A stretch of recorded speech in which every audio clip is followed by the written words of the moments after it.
Paltrocast. Well, Nick, how is your evening going aside from talking to Mark writers who are going to ask you the same questions over and over and over again? I'm used to it. Story of my life. But also, sometimes they're the ones that buy the t-shirts too, that pay the bills. But most importantly, it's weird. I'm in Las Vegas for 6 days, not partying. I'm looking right out the window. Everyone on the street is having a blast, walking around with Eiffel Towers full of daiquiri. And I am just working hard because it all pays off on Saturday at Rebellion. Yeah, I think that when you are the world champion in a couple of days, then you're going to be celebrating for about 6 days.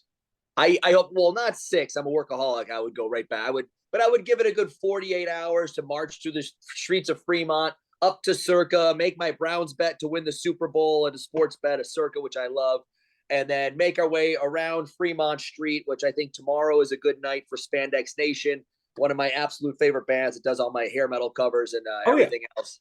I absolutely love them. But that's where the celebration will be, in the streets of Fremont with the people.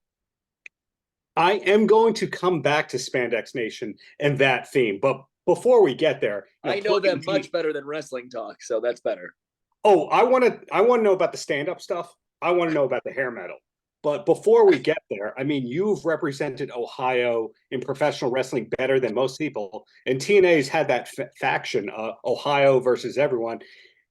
Any chance that you may eventually lead that faction? You know what? One day I would like to, and we can modify a little bit because Dana Brooke, who is Ash by Elegance, she's kind of Cleveland, and we can make some things happen. I got a brother out there one day, maybe, never know. He's from Cleveland. We got some people. Miz, he can't just ride R-Truth's coattails his whole life. It was like he's riding Morrison's coattails, riding my coattails, and now he's riding Truth. So maybe we could get Cleveland making it all happen, which would be really fun and cool. And we could even get a little Columbus and Cincinnati in there if we had to. We could have Ohio. I would allow count it. Just no people from Pittsburgh. Sorry, no Steelers. A little too close to Pittsburgh. But when you left the old company and came to this one, and we saw that your montage was Wanted Man, and it sounded a little like one of my favorite bands, Ratt. I'm curious if there was any feedback from DeMartini or Piercy about the great new song from your montage. So one, I love Wanted Man by Ratt. Two, I did not plan on becoming the Wanted Man. Just the first day I was out of WWE, I've told this story a million times. Excuse me. My phone got so hot, it basically melted the inside, and I had to shut it down for a day because so many people reach out. Now, some people are reaching out. It's some fair weather, blah, blah, blah. Hey, sorry, you're gone, blah, blah. Yeah, no one cares. And a lot of it's phony, and a lot of it's just people reaching out, and some are friends, but most of it was, we want you here tomorrow. Will you give us a chance to be our flag holder for our company? Because it would be a dream to have you. And I did not know that would be the case. I'm somewhat of a humble, low standard thing. I don't know if I'm out of New York. I'm done. People don't care. What have you done for me lately? When you're out of the public eye, it's real easy to just slowly disappear. But I am a workaholic. I can't stop. I'm in the best shape of my life. I'm totally uninjured. Except for all the work I've had done on my face, I'm pretty good to go surgery-wise. I live to do it. And I know, some people have a window of 3 months of television and professional wrestling. Some people are there for 10 years. I don't know when it's going to end, but for right now, I feel better than I did 10 years ago. This is insane. I want to work, and I want to work hard, and I want to work at the top of my game. So I don't know when it's going to end. Who's to say? Well, that wasn't my question. My question was if Ratt gave you any feedback on the Wanted Man. I'm so sorry. You're in Vegas. Talking wrestling when we should be talking rock and roll. So sorry, that happened, and I don't ever want to stop. And everybody wants me. I go, wow, I'm a Wanted Man. I go, I love that Ratt song, Wanted Man. I go, well, that's going to cost me $20 million to play 5,000 times on TV. So I went to Downstate and said, I know this is out of your comfort zone. Can you make me a hair metal type song with a zipper at the beginning, much like She Goes Down by Motley Crue? Yeah. And I could have something that I can feel and feed off of and have it be a dirty, greasy Ratt type of song, but not be anything that's stealing their stuff, but it's also still Wanted Man. And I go, this all ties in to, I want to be everywhere. Everyone wants me there. I don't want to have a day off. And it just fit. And just one, hair metal guy anyway, but also I didn't leave WWE because I was bad at wrestling and it just wasn't working. I was sitting on the bench. So it's not like I have to change. I have to do all new moves. Like, no, those are the least important part. The story and the character and the reason people are tuning in, that is what gets people there. And hopefully it's a good story. And the story is, we know how awesome you are. We would love to see you at the top of your game in this company, and you're about to.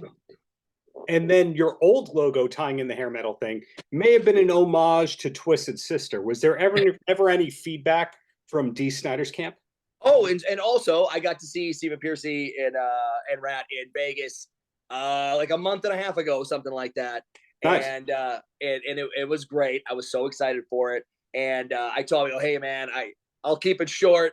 I'm a fan, blah, blah, blah. We took a picture. He followed me. He posted it. I go, all right, we're boys now. This counts. So I love Ratt so much and love them for it. And a Dee Snider, I've talked to him a couple different times. A lot of things were an homage to my 80s wrestling or 80s rock and roll / wrestling stuff. And right. A lot of people are like, oh, you're just stealing Shawn Michaels stuff. And I go, actually, no. I didn't watch Shawn Michaels. What I did watch was Dee Snider. What I did watch was girls videos. Well, like, so that kind of stuff. To rudely interrupt you, I see more David Lee Roth in you than I saw Dee Snider or Piercy in terms of your delivery. I would say 80% David Lee Roth, 20% Vince Neil.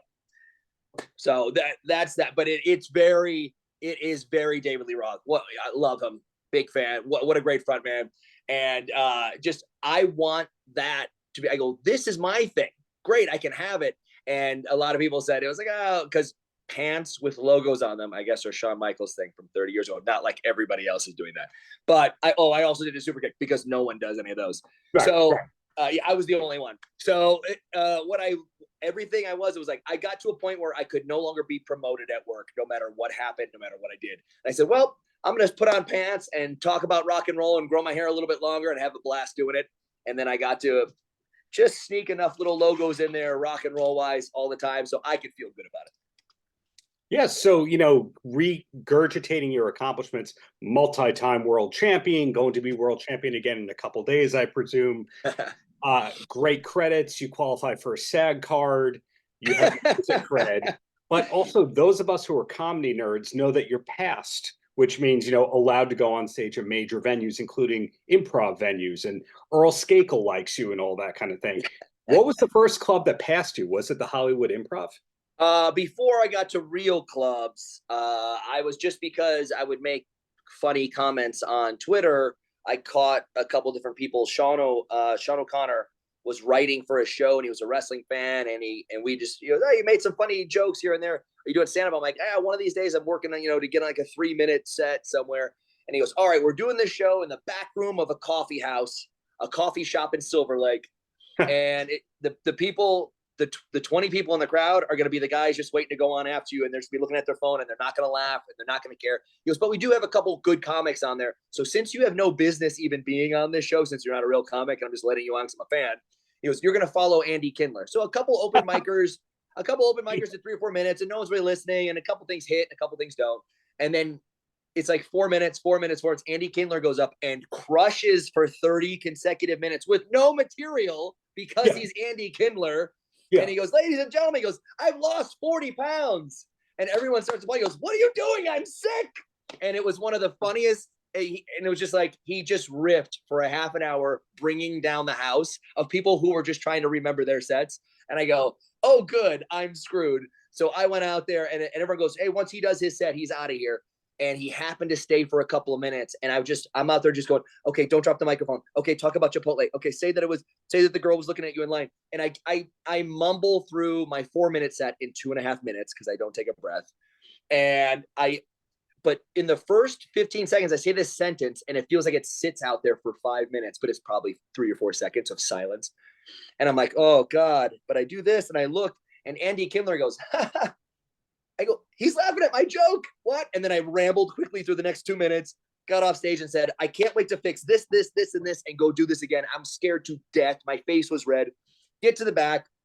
It's just like a wrestling locker room. Andy Kindler is telling old time stories, and all the young guys are sitting around going, oh yeah, this is great. And then everybody's complaining about somebody who's getting a push in the business because they don't deserve it. I go, you guys have no idea. You are exactly like us locker room wise, insanely. So, and for the last 10, 12 years, it's like, oh, I've been doing comedy for 10 years. Like, oh my God, really? Well, the first 4 years, it was once a year. So it's like you need 5,000, 10,000 reps just to figure out your voice or what the hell you're doing. Or if I'm just stealing David Spade bits, you got to make sure. So I did all these notebooks. I did all these open mics. I've done some shows. I've gotten comfortable. And we got a bunch coming up. I'm doing something with Hornswoggle and Colt Cabana before his big wrestling show in Hornswoggle's place. And we did one at WrestleMania week. And it was it is an absolute blast to be comfortable on there. But here's the best part. I love doing it because it scares the hell out of me even now. It scares me to death. And I live for that. But also at the end of the day, it makes me a better pro wrestler because I'm more comfortable on the mic. I have a better witty retort. I can have something in the back of my head in case you freeze when you're trying to get a point across. There is so many aspects of the business that are just stepping out of your box and coming back with something better to present yourself as a pro wrestler. So the last question, being mindful of your time here, it's wonderful to hear that stand-up is going to continue after you're a world champion in TNA in the very, very near future. But is there a field of entertainment that you haven't yet tried that you're still considering or looking towards? Well, I've just got into radio. I am now, it's unofficially Fridays, busted open 9 a.m. to noon with Dave LaGreca at least, and some rotating cast. I'm just getting into that. So I am, every time we finish, he goes, that was great, but I got all this homework to fix because I'm not uncomfortable. I'm very comfortable giving my opinion about, but knowing the ins and outs of I now know I'm a good wrestler because I know what the ticket sales were on the inside and I know what demographic we're going for and all the bullet points and the business aspect of it. So I need to start putting that through as an interviewer, I shouldn't be saying this. I should be saying this and having things prepared. So I love getting prepared for that. I love getting prepared for that busted open radio no matter what, as long as I don't have to watch wrestling, because I famously do not watch wrestling. But there are things that are too big and important to talk about that I'll at least see a clip online. And then I usually got a pretty good educated guess about what the situation is or what's happening. So in other words, you're a more likable Bully Ray. Yeah. I say that joking. No, I get it. And he's a Bully Ray, but also I hate this. For 17 of my 19 years, I was a bad guy who hated everybody and just got to zing people left and right. I got put on Ms. and Mrs. reality show, and they would just say, hey, Miz is doing this thing today. Just go roast him for 20 minutes and we'll use 5 minutes of it. Okay, great. And I would just go to town on him. So I have all these different things, and I hate being the good guy, but I'm going to embrace it while I can. It'll last 6 months or a year, and then people will turn on you, and that's fine. That's life. But I just got to get through this part where people are cheering me. It makes me sick. And I can get back to the part where I beat on faces and rake boots over people's eyes and tell little kids that they're idiots. So I live for that, and we'll get through it. And yeah, I don't know what's left to conquer. But there is a couple Hollywood things coming up, but I've been there already and done some stuff. So I look forward to constantly staying busy in different aspects of the business, whether it's Hollywood, television, radio, pay-per-view, you name it. Paltrocast.